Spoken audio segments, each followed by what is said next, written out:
it would take someone 5 minutes to Google Jake Tapper, Donald Trump, to see that Jake Tapper has consistently, frequently likened President Trump to Adolf Hitler. Ma'am, I'm going to stop this interview if you continue to attack my colleagues. I would like to talk about Joe Biden and Donald Trump, who you work for. Yes. If you are here to speak on his behalf, I am willing to have this conversation. I am stating facts that your colleagues have stated in the past. Okay. Now, I'm sorry, guys. We're going to come back out to the panel. Caroline, thank you very much for your time. You are welcome to come back at any point. She is welcome to come back and speak about Donald Trump, and Donald Trump will have equal time to Joe Biden when they both join us now at later this week in Atlanta for this debate.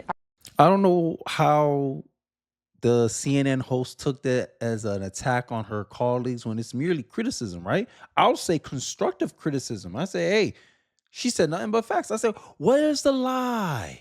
Oh, I can't stand you completely attacking my colleagues. I will not tolerate disrespect.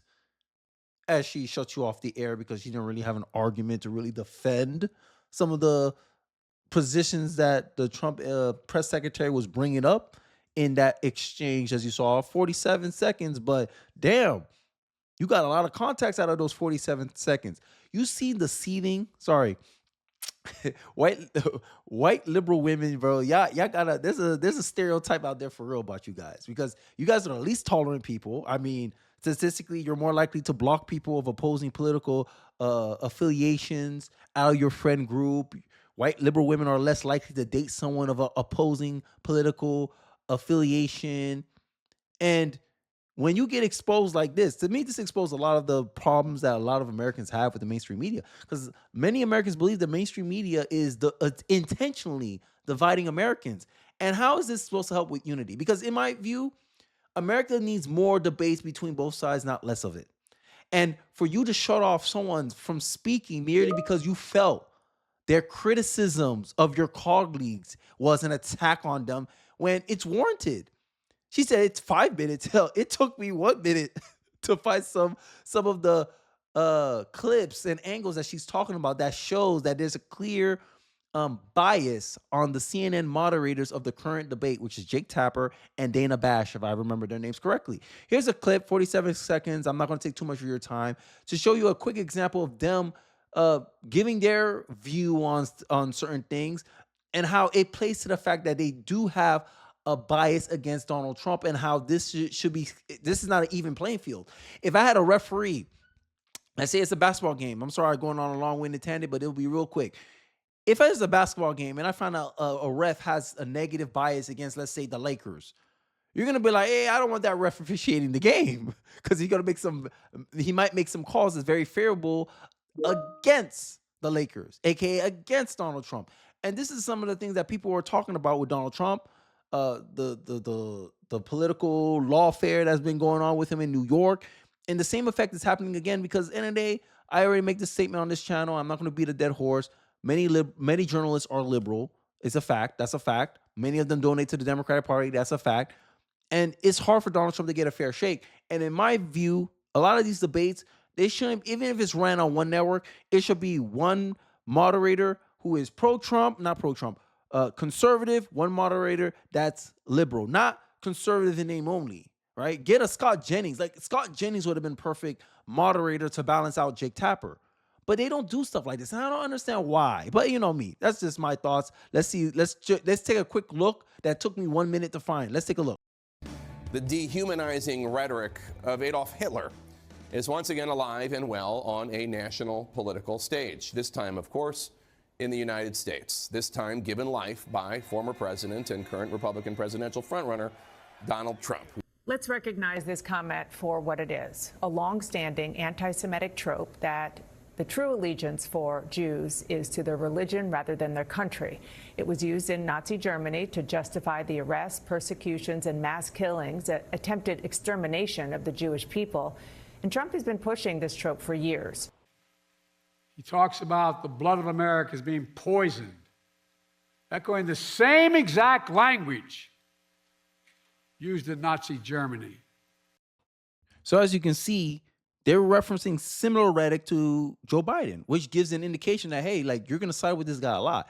It's going to call into question your impartiality. And at the end of the day, if Trump says something that bothers them or push them the wrong way, how we know they ain't gonna go take it too far? And this is one of the problems that we see there, because they make sure, they're gonna psychoanalyze every action they do, how they talk to Trump. They're gonna be second guessing themselves, make sure everything. But eventually, Trump's gonna do something that is gonna bother them, that's gonna annoy them, and they're gonna go out of line. They're gonna cross a boundary, like the CNN host did with the press secretary for Donald Trump, because she's merely calling into question and bringing to attention Jake Tapper's bias, especially, and Dana Bash's bias. Donald Trump's Biden debate moderators Jake Tapper at the center of defamation lawsuits ahead of the presidential face-off, right? Tapper, I guess Donald Trump's not going to be the only ones that's having legal trouble in the middle of that debate. And this is some of the things that people are witnessing and becoming aware of. And when the mainstream media sit here and try to play these games like, oh, you're attacking my colleagues or you're disparaging my colleagues, it is rightfully so, because she's speaking to a sentiment that a lot of Americans have shown out. This is as recent as October of 2023. I have not found anything more recent than that. Americans' trust in the media plummets to historical lows, 32%. 32%. Many Americans do not agree. Look, I already showed you this chart. If you're new to this channel, confidence in the media is at an all-time low, especially if you're a non-Democrat. Democrats seem to want to be reaffirmed, not informed about political news, right? And this is what CNN plays to. CNN plays to reaffirm people's beliefs about Donald Trump. This is why they put Jake Tapper, Dana Bash, right? While most people want to be informed on what's going on. Can you really be informed by two political people who has a history of showing a negative bias against conservatives, Republicans, and Donald Trump? You think you're going to get a fair and informed interaction with them? Not likely. I'm not saying it can't happen, but not likely. The only people who are confident in the media are the constituency in which the journalism is predominantly dominated by, which is Democrats.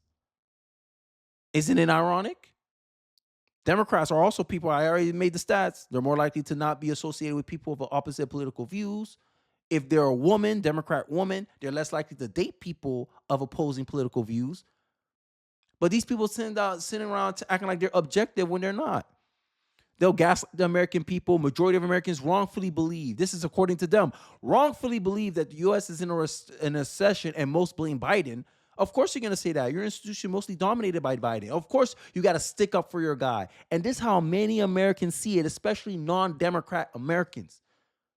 They see the media as the mouthpiece of the Democratic Party, as in the pocket for the Democrats. Majority of this people of this profession donate to the Democratic Party, associated with the Democratic Party. If you see numerous interviews, they give fair, they're very courteous to the Democratic host. It's rare that they're as aggressive, as incentivized to really attack them. But God forbid, they get Donald Trump. They're quick to fact check every little statement he makes, but they don't apply the same type of standard to their side. And this is how you know if someone has integrity. This is how you know if someone has consistency. Because this is why many people are paying attention to the bias that the mainstream media has, is because they see how you change your operations, how you approach things differently based on who you're interviewing. If it's a Democrat, you're more laid back, you're more reserved, you're less likely to interject. When it's a Republican, you're quick to interrupt every other word when they're making statements against your political worldview. And this is how I take it. This is why many people in the mainstream media get the name propagandists, right? So here she is trying to make comments against the backlash that she's rightfully receiving. You come on my show, you respect my colleagues, period. I don't care what side of the aisle you stand on, as my track record clearly shows. Now, I don't know how to say her name, Casey. Here's the problem with that. I don't believe she said anything disrespectful to your colleagues. She merely criticized somebody. Like, for instance, if your colleague's not doing good work, you pointing out they're not doing good work does not mean you're attacking them or you're showing disrespect. You're literally just pointing out, hey, look, you can do this a little bit better. And it's not our fault that you can't really take criticism, because you're not used to getting criticism, because you're surrounded by people who think and act just like you. Journalists, ideologically dominated by the left. So you're not used to getting pushback. This is my argument anyway. Liberal Democrat women only surround themselves with people who think just like them. And they have the goal to say conservatives live in an echo chamber. LOL, everything she said was true and you show zero respect for your guests. And please quit pretending to be fair. You are a paid propagandist for the Democratic Party.